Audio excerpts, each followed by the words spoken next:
Hello, and welcome to GBMC's Greater Living. I'm Mary Beth Marsden. Thank you so much for joining us. Today we are talking about a relatively common type of cancer, but one in which screening has saved countless lives over the years. We're so happy to have with us today Dr. Nina Ferraris, who is a colon rectal surgeon at GBMC Health Partners, colon rectal surgery. Thank you so much for joining us today. Hi, so happy to be here. Obviously, we're talking about colon cancer based on what you do for a living. And let's just start with sort of a broad overview. And when we talk about colon cancer, first of all, should we call it colon cancer or colorectal cancer? Are those two different things? They are slightly different. They're both within the large bowel, but they're treated slightly differently. So colorectal cancer is really the more encompassing term. So that's the big umbrella. Yeah. So when we talk about colorectal cancers, what are we talking about? So basically, you're talking about a malignancy in either the colon or the very last portion of the colon, which is called the rectum. And basically, it's a overgrowth of tissue that then becomes malignant over time over a fairly prescribed process. And we know that that process usually starts with a benign growth called a polyp. Now, I made reference that this is a common form. I think it's in the top 5 diagnosed cancers at least. And I know that that probably hasn't changed over the years, but I'm hoping that what has changed is the outcomes because of screening. Yeah, so it is the third most commonly diagnosed, and men and women combined, the third most common cause of cancer death, actually. About 4% of the population will be diagnosed at some point. The incidences haven't changed immensely over the years, but you are right. Definitely, the earlier we find it and the earlier we get to treatment, the better the outcomes. And the incidents haven't changed. Is that because we really haven't quite figured out? I know there's a genetic component if you have a family history, but it's also based on your lifestyle a little bit. It's believed that obviously smoking and what you eat can contribute possibly, but we still really don't know, right? Because we haven't been able to prevent it. Correct. Right now, we don't have an effective, 100% effective prevention strategy. Really, the advice is to maintain a healthy lifestyle, maintain a healthy weight, avoid things like smoking, overly processed foods. I think part of what's contributing is environmental factors, and we don't have a great handle on exactly what those are. We definitely have a lot of leads that current research is working on. Okay, so for anyone who's watching or who will be watching this conversation, who should start thinking about being concerned about their colon health and when we should start screening and the choices we should be making lifestyle wise? So screening should start at age 45. That recommendation actually was bumped younger about 4 years ago, and still a lot of people don't realize that it was bumped down. I think it's a great example of how screening should really just be a part of routine healthcare and self-care, and just sort of making sure, checking in with yourself and making sure you're okay. Obviously, if you're having symptoms of concern, bleeding with your bowel movements, changes in your bowel habits or in your bodily functions, you should talk with a doctor about that because potentially you would want to be screened earlier. Anybody with a family history, same thing. You want to make sure that you actually know that history and have talked about it with your family members because it can make a difference in when you should start. So theoretically, if you do have a family history of colon cancer, your screening or your colonoscopy may happen before age 45. Typically, if you have a family member who had colon cancer at age younger than 50 or so, or like younger than 55, that would change, yeah, your start. And when we talk about screening, are we just talking about a colonoscopy or are there other ways of screening? So there's many ways to screen for colon cancer. I am partial to the colonoscopy for a couple of reasons. First and foremost, it is literally the only cancer screening where we can remove these polyps that we know if a certain number of them are left there long enough will turn into cancer. we can take them out before that happens. And that's a very powerful tool. It's unique to colon cancer screening, actually. There are other methods. The Cologuard test is one that people have probably seen a lot of commercials for on TV, and that is a good screening, but it doesn't have that same advantage of also being therapeutic or able to remove polyps. So if that Cologuard test is positive, then you would want to come in for additional follow-up. There are also additional methods, virtual colonoscopies and other screening tests, but frankly, I think those are going to start to fall by the wayside. Virtual colonoscopies? Yes, it is performed with radiology, with a CT scan. However, it does not get you out of the worst part, according to most of my patients, of the colonoscopy, which is the prep. So then You why, still if you have to do the prep anyway, why would you go virtual? Great question. I would encourage anybody to get a colonoscopy. If there are specific reasons that put you at high risk for that procedure, such as a very high propensity for bleeding or a known difficulty completing an actual colonoscopy, those are cases where a virtual might be considered. Okay, let's talk about the dreaded prep. I think these days it might be getting a bad rap because it's not quite as intense as it used to be. It's much better than it used to be. In most cases, it's really fairly tolerable. The worst part is that you're cleaning out your colon, and there's not really any way to avoid that. But the flavor of the prep has gotten better. The number of options out there have gotten better. The volume of fluid that you drink, at least you get choice now over what you're drinking. Patients do very well. The time frame has been cut down a little bit too, right? You don't have to set aside as much time prepping as you used to. Is that accurate? Everybody's a little bit different. It depends on the baseline function that you come in with, and I do sort of try to individualize, but it is somewhat accurate. You start a little bit later the day before, and you trade that off for getting up early in the morning before your colonoscopy. Okay, so when we are supposed to, at age 45, get our first colonoscopy, how often do we have to repeat that? So that depends on what you find on the initial colonoscopy screening. If polyps are found, we do recommend a shorter follow-up period to make sure that any additional polyps that might arise can be treated in a timely fashion. If the initial colonoscopy is completely clean for an average risk patient, the recommendation is currently every 10 years unless symptoms change. So I think we've all heard about precancerous polyps versus regular polyps, and you said what makes a colonoscopy so unique is it allows the surgeon to remove a precancerous polyp, or do you remove all the polyps? So that depends a little bit on how many there are. I tend to remove most, if not all, of what I see, because there's always a chance of harboring cancer in any polyp that we see. So I really try to remove all of them. And most of the polyps that we are removing are of the precancerous type. There are a couple of exceptions, but most of them are considered that precancerous type. So we really try to do what we can while we've got you there. Is there any benefit to testing them after the fact? So all of the polyps will be sent out for pathology after a colonoscopy and get tested and evaluated for whether or not there's any cancer contained. How about if you're a person who has a number of polyps and they had to be removed versus a person who didn't have any? Is the recovery time the same? Essentially, for most patients, it's about the same. You may see a little bit of blood with your first couple bowel movements if you had any biopsies or polyps removed. But other than that, it's essentially the same. Most patients are back to normal by the next day. And I'm curious, are some people just more prone to polyps than other people? I mean, do you see people return for their colonoscopies and they just have a lot of polyps for some reason and some just don't get any? There's a wide variability. Some patients will have polyps on their first screening and then never have any again. Other patients do seem to have a propensity for continuing to develop them. And again, that probably goes back to some of the factors that we haven't fully elucidated yet, related to environment and personal habits and that sort of thing. And then there are other people who will never have them.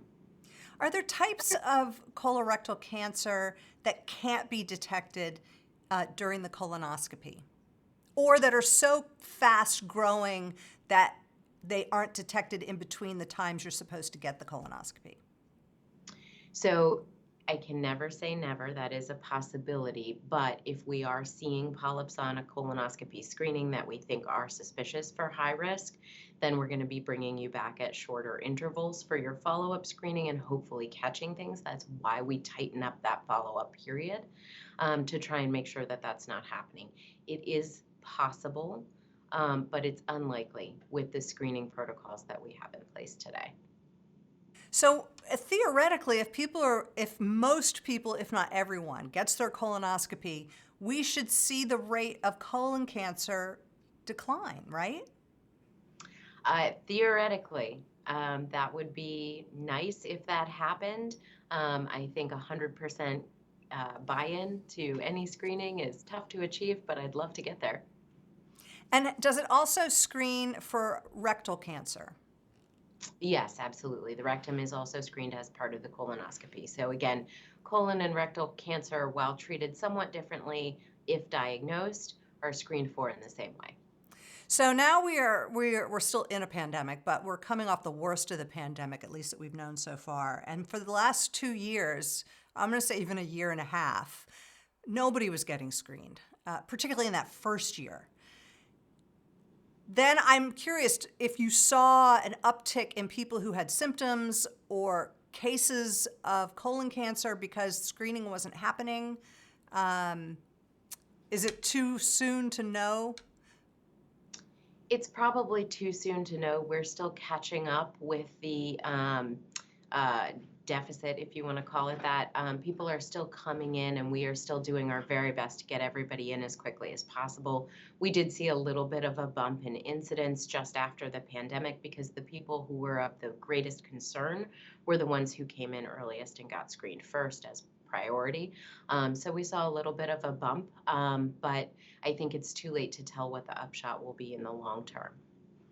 Okay, now let's turn to what could happen on a more serious level. And what if you do find something cancerous, not just precancerous, but cancerous? That can happen, right? It can happen, and if we find something that looks suspicious for a cancer on a colonoscopy, we will usually do a biopsy, send that for pathology, get the additional information that's required, and that colonoscopy is really the first step in treatment of that person. Then there is additional staging workup that will be undertaken, so evaluation with CT scans and further conversation about what to do next. And then that's when it really gets into my territory as a colorectal surgeon. Then we start to talk about whether or not there are surgical options for treatment, which is usually the case for colon cancer. Or if surgical is not the initial option, then what the options are up front. Rectal cancer usually gets treated initially with a course of chemotherapy and radiation, plus or minus a surgical option after that initial therapy. Which brings me to what GBMC specifically offers, and that is, I know that every single cancer case is so individual, and so there's a whole team approach, right, to sort of treating each person. Absolutely, and we have a fabulous GI tumor board that meets several times a month to discuss all of the cases. So every case has the benefit really of the entire oncology, radiation oncology, pathology, radiology, and surgical teams all getting together and coming up with an individualized plan for care. Is it fair to say, and I don't want to make anyone feel shame, but is it fair to say that anyone over the age of 45 who is diagnosed with a higher stage of colorectal cancer, they did not get the screening that could have possibly had them at a lower stage or a more survivable place?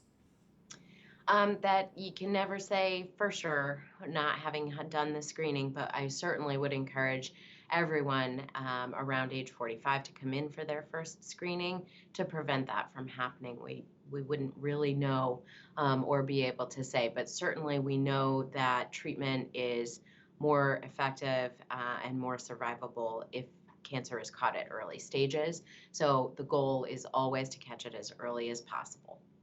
Do you feel that there needs to be, I don't know, a new campaign to sort of really push the colonoscopy and the screening, that it's getting lost in everything else we're worried about? Because it's such a positive thing for this particular type of cancer. We really do our best to draw attention to it every Colorectal Cancer Awareness Month, which was March, that just went by. So here it is April, and we're still going. We're really trying to get people in for their screening.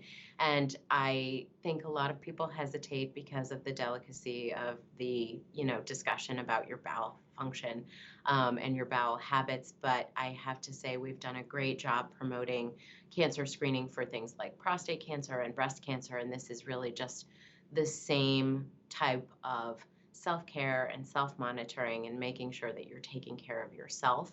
And so I would love to see it, become something that people weren't so afraid to talk about. Yeah, I mean, and there's so many other issues that people have with regards to their bowels, and I mean, IBS and various other inflammatory issues. Is there a link between some of those issues and colon cancer?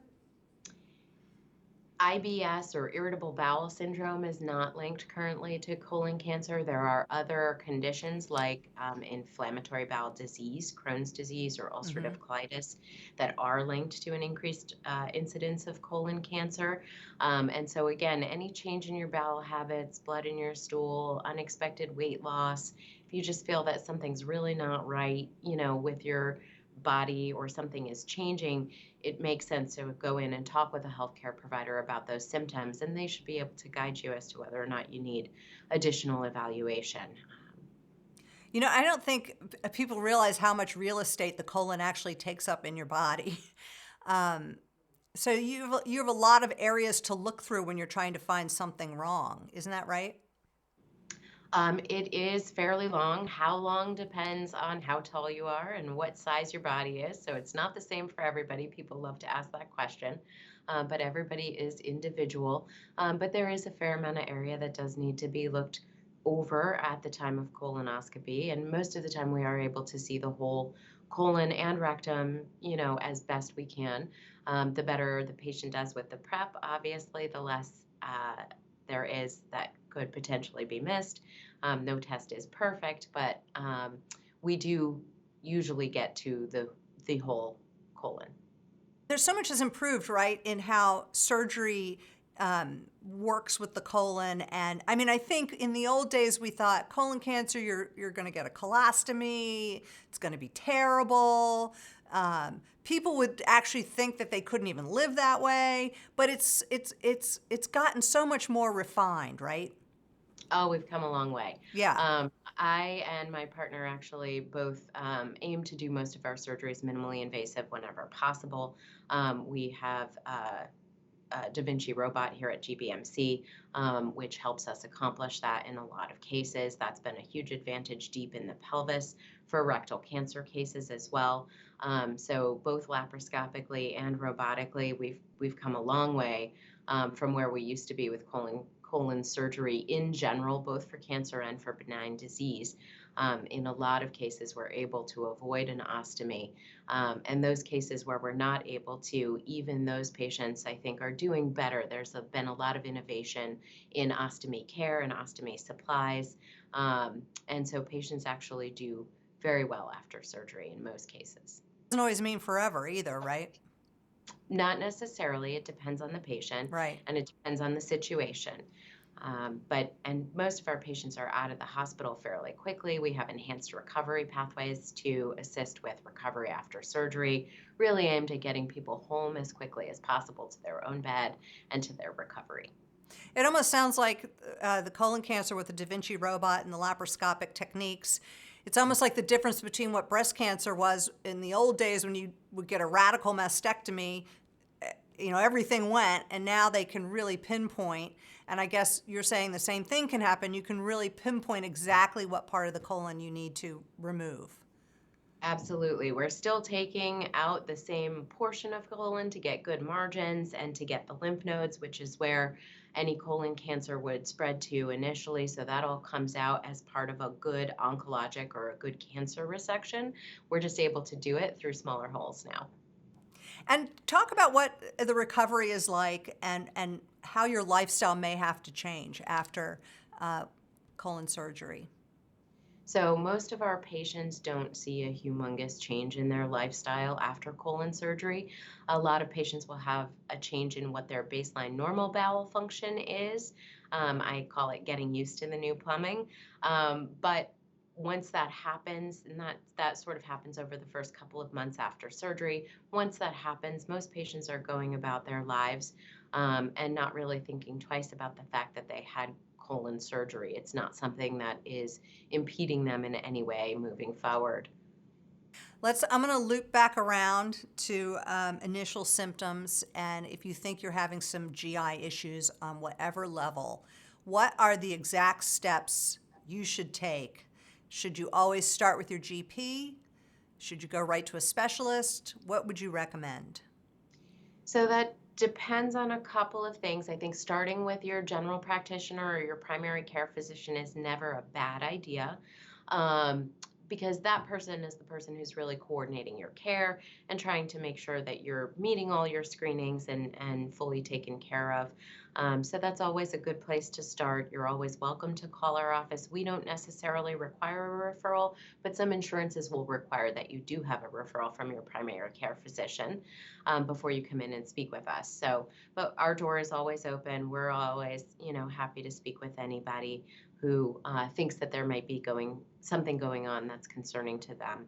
And again, those symptoms that we would encourage you to come in and have evaluated are any kind of pain in your abdomen or near your rectum or near your anus that's causing symptoms, causing bother, interrupting your life, bleeding, changes in your bowel habits, sudden unexpected weight loss, belly pain, those sorts of things.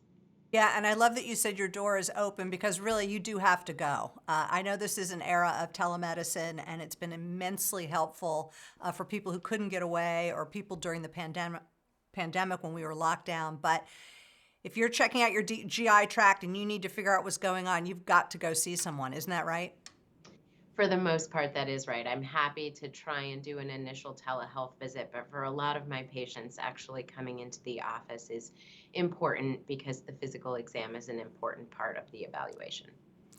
Dr. Ferraris, is there anything you would like to tell us that you really want to just make sure that we know about colon cancer, about what you do, or what you're very passionate about? I again would love for everybody to really start thinking of their screenings as part of self-care. I think we live in an era coming out of the pandemic where self-care has really come to the forefront and taking care of yourself, mind and body has come to the forefront. I think people are more accepting of that as a part of their daily lives, and colon cancer screening at age 45 is part of that. You want your body to be at its peak healthy in order for you to be at your peak performance. And so please don't be shy, don't be afraid, don't, these are things that are sensitive to talk about, but don't hesitate. Come on in and talk to one of us about them because this is what we do all day, every day. And we would love to see you move on with your life without having to worry about this piece. It's such an important part of our quality of life. We should be able to talk about it, right? Absolutely. Dr. Nina Ferraris, thank you so much for joining us today and talking about colorectal cancer, talking most importantly about screening, and thank you so much for the work you're doing at GBMC. Thank you for the opportunity. So glad to be here.